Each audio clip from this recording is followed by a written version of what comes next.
Salam alaikum, je vous présente ma recette de croissants qui est donc largement plus facile à faire que celle des croissants CAP.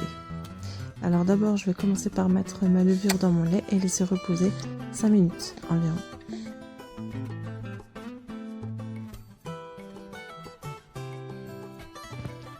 Après vos 5 minutes de repos, ajoutez les jaunes d'œufs, le sucre, la farine.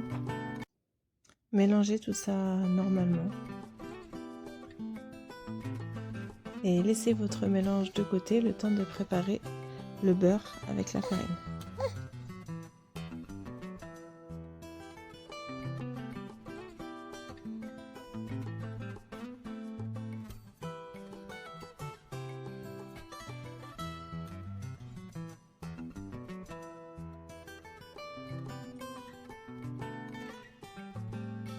Donc ici, il faut mélanger le beurre avec la farine juste pour enrober le beurre de particules de farine.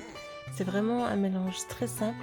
C'est tellement simple qu'il ne faut surtout pas utiliser de robot. Il ne faut pas couper le beurre, il faut vraiment le garder en gros cubes en fait. Et là, vous allez tout simplement verser le mélange numéro 2 sur le mélange numéro 1 et former un genre de boule, mais vraiment sans pétrir, parce que c'est vraiment important. Donc vous voyez, je ramasse la pâte tout simplement, même pas comme une pâte sablée ou quoi que ce soit. C'est vraiment former une boule avec les gros morceaux que vous avez. Donc c'est un peu spécial en fait. Vraiment, on est un peu tenté de pétrir, mais il faut surtout pas faire ça.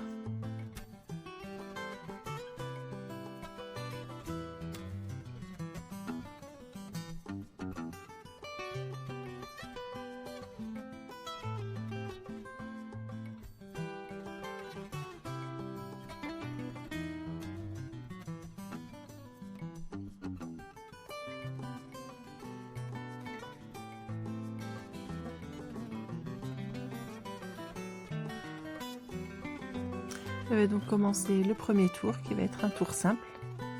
Et donc la pâte pour l'instant elle est encore bien froide, mais dès que vous sentez que la pâte elle commence à se réchauffer et que ça devient un peu collant, il faut tout de suite la remettre au frigo, vous la laissez 10 minutes et vous pouvez recommencer.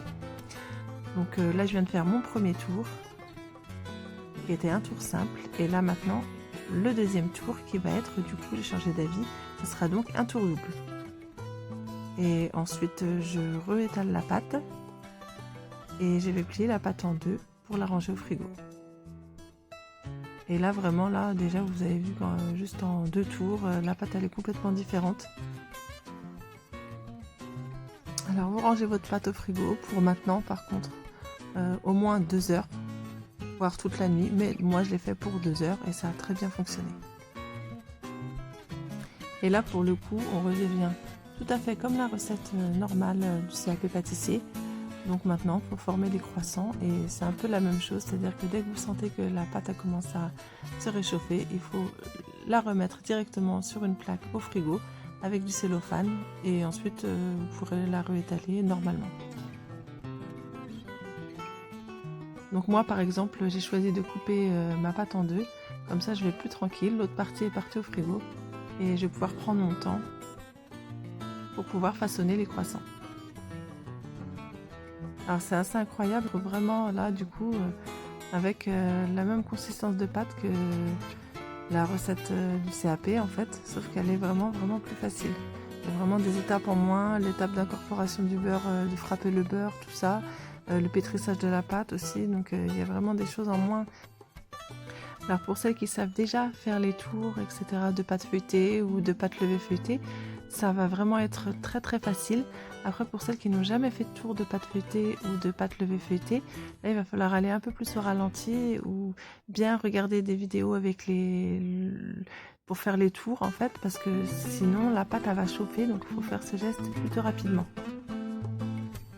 Et vraiment dans cette recette, le seul truc à respecter en fait c'est le froid, parce que le reste, je vois pas respecter. En fait, à chaque fois que vous sentez que votre pâte commence à coller un tout petit peu, il faudrait éviter ce moment-là.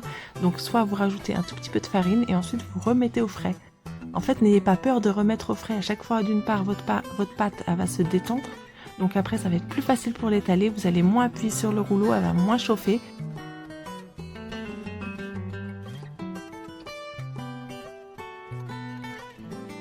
sur le plan de travail, à chaque fois je lève la pâte et je laisse un peu brusquement pour éviter que la pâte ensuite en fait travaille et croissant en fait une fausse forme. Et si on n'a pas fait ce geste là, les croissants ils vont se déformer, bien coupés, ils ne vont plus donner la tête.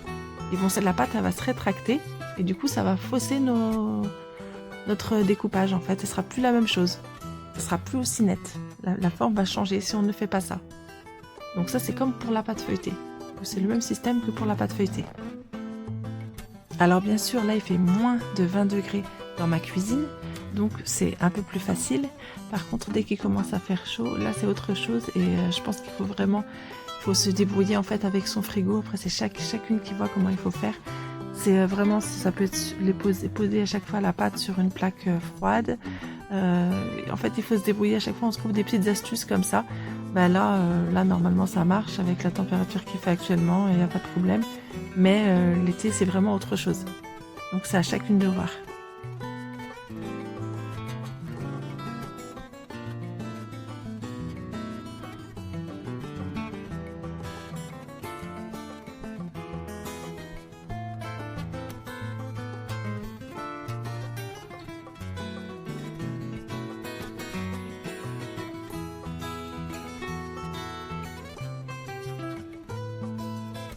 Donc même pour quelqu'un qui sait les faire dès qu'il commence à faire chaud, parce que en fait les croissants là ils sont sans beurre de tourage ou margarine de tourage, etc.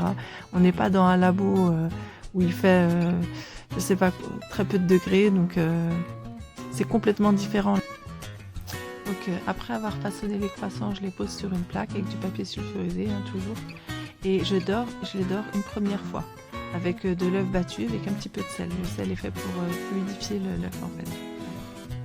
Donc je les dore une première fois et ensuite je les mets dans mon four sans les cacher en fait.